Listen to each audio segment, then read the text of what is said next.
These are 10 modern classic rock bands like Greta Van Fleet, bringing the golden age of Led Zeppelin, Deep Purple, and Black Sabbath back to life in 2025. If you grew up on blues rock legends like Robert Plant, Ian Gillan, and Ozzy Osbourne, you need to hear these artists immediately. Something remarkable is happening in classic rock right now. Rock music is experiencing its biggest revival in decades, with blues rock and hard rock leading the charge in 2025. According to Luminate's 2025 mid-year report, rock is the fastest-growing genre in America, outpacing both Latin and country music on Spotify and Apple Music.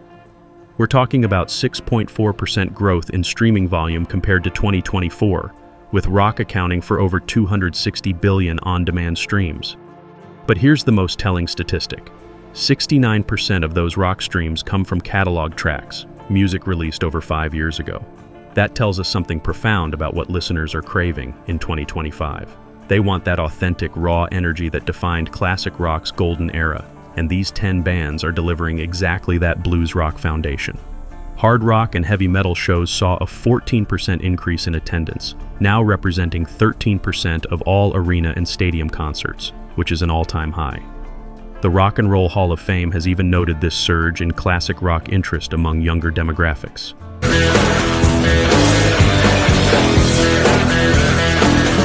First up, Greta Van Fleet from Michigan. These guys formed in 2012, and by 2017, Robert Plant himself said, "They are Led Zeppelin 1, beautiful little singer, I hate him." That's not hyperbole. Josh Kiska's vocal wail is so reminiscent of Plant's that it's almost uncanny. Jake Kiska's guitar work channels Jimmy Page's bluesy virtuosity, while John Paul Jones's bass foundation echoes in their rhythm section. Tracks like Safari Song and Highway Tune capture those epic Zeppelin dynamics and dramatic shifts that made the Page and Plant partnership legendary. But here's where it gets interesting. The band pushes back against the Zeppelin comparisons. Jake Kiska explains, "We weren't listening to rock music growing up, that happened in high school. We're talking about the originations of folk music like Woody Guthrie and Bob Dylan.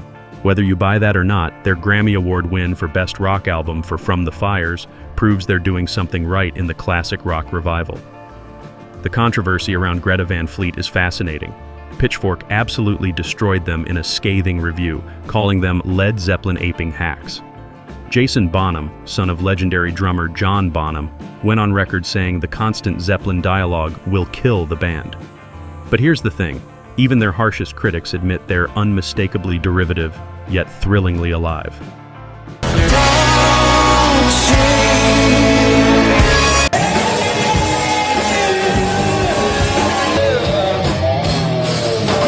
Next, let's talk about Rival Sons from Long Beach, California. These guys formed in 2009, and they've taken Deep Purple's muscular hard rock and organ-infused swagger and modernized it perfectly. Scott Holliday's fuzz-drenched guitar channels Ritchie Blackmore's blues rock mastery, while Jay Buchanan's powerhouse vocals echo Ian Gillan's legendary range from Deep Purple's classic Smoke on the Water era. Their philosophy is pure rock and roll. Holiday said about their recording process, "Rock and roll can't be overthought, and if it is, it loses its immediacy and instinct. It needs to be a knife fight, not a knife dance." That raw approach earned them 2 Grammy nominations for Feral Roots, and got them handpicked by Black Sabbath for their final tour. They've shared stages with the Rolling Stones, AC/DC, and Guns N' Roses. In 2025, they're supporting Guns N' Roses across European stadiums.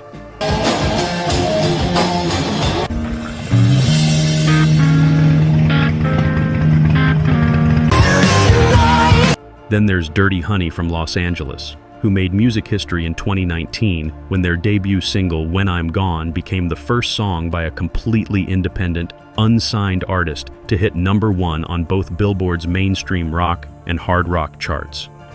Think about that for a second.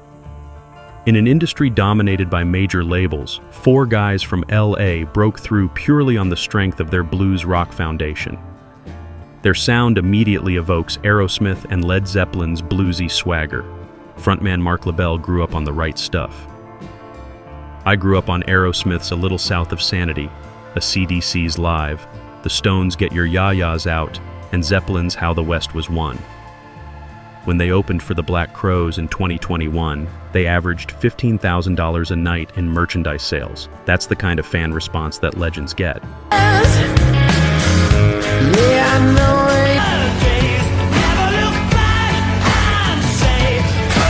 The Struts from Derby, England bring that Queen-influenced glam rock theatricality that was so crucial to 70s classic rock. Luke Spiller's stage presence has been described as the musical love child of Freddie Mercury and Mick Jagger, and honestly, that's not an exaggeration. By age 11, he was imitating Freddie Mercury in front of mirrors, and it shows in every performance. Their stadium-ready anthems have earned them opening slots for the Rolling Stones, The Who, and Guns N' Roses. When they opened for the Stones in Paris in 2014, they played for 80,000 people. In 2025, they collaborated with Queen's Brian May on a reimagined version of their signature song, Could Have Been Me. That's rock royalty, recognizing rock royalty.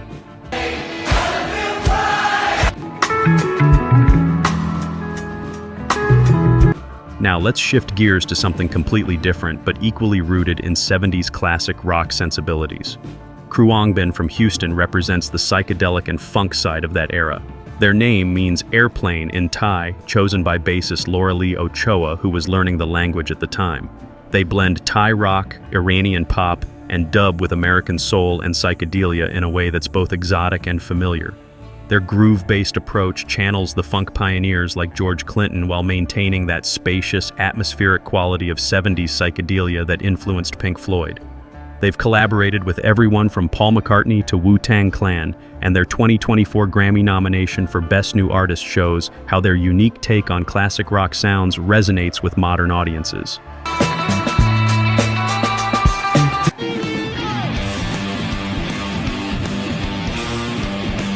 Wolfmother from Sydney, Australia channels Thin Lizzy's dual guitar attack and hard rock swagger with modern production values. Andrew Stockdale's soaring vocals echo Phil Lynot's dramatic delivery, while tracks like Joker and the Thief showcase those harmonized leads and galloping rhythms that made 70s hard rock so compelling. Their 2005 debut went 5 times platinum in Australia and stayed on the charts for 2 years.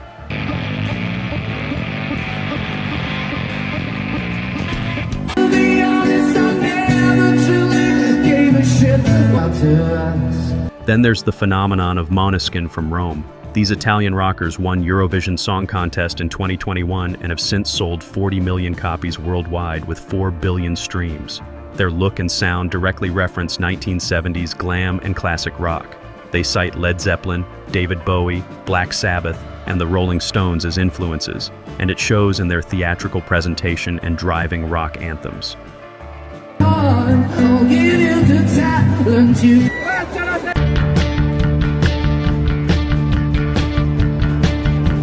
Temples from England represents the psychedelic revival side of this movement. They combine lush, dreamy soundscapes with the chiming guitars and tight harmonies that defined bands like Pink Floyd and T-Rex. Their 2014 debut, Sun Structures, put them at the forefront of what's been called a miniature psychedelic revival, alongside Tame Impala and King Gizzard. They celebrated the album's 10-year anniversary with a US tour in 2024, proving their staying power in the classic rock revival.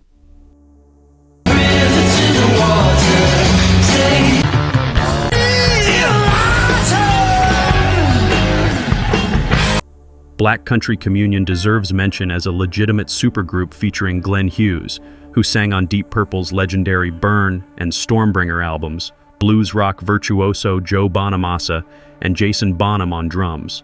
This is as close to authentic 70s hard rock as you can get with actual members of the legendary bands involved.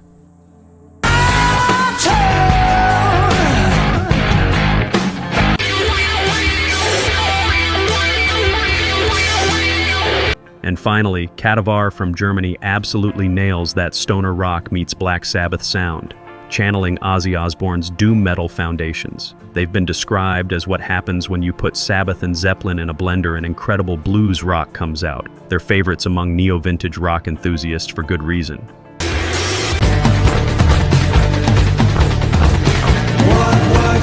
What's driving this classic rock revival in 2025? Sean Haydorn from BMG's Rise Records explains, After years of algorithm-driven music discovery creating a homogeneous sound, I think it's creating this itch for something more raw and real. Adam Slack from the Struts agrees, music is cyclical, and it's about time people went back to basics. Sometimes it's just good to come back to a few guys in a garage turning amps on and making noise. The numbers back this up on streaming platforms.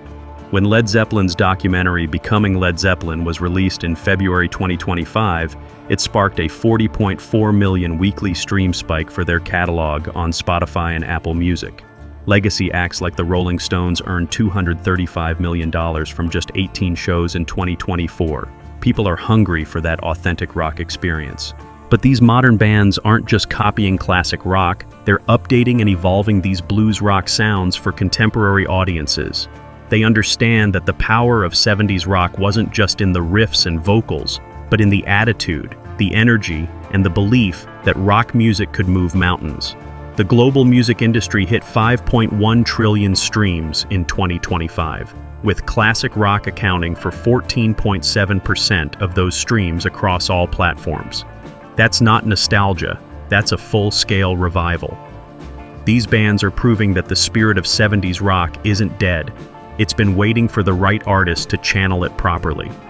Whether you're drawn to Greta Van Fleet's Zeppelin-inspired dynamics, Rival Son's Deep Purple swagger, Dirty Honey's Aerosmith grit, the Struts' Queen theatricality, Khruangbin's psychedelic funk, or any of the other bands carrying this classic rock torch, one thing is clear. Rock and roll isn't just alive, it's thriving in 2025. The kids who discovered classic rock in high school are now making their own versions of those blues rock sounds, and they're finding massive audiences hungry for something real, something powerful, something that rocks. If you've been wondering where all the great rock bands went, wonder no more. They're here, they're loud, and they're carrying the flame forward into a new decade.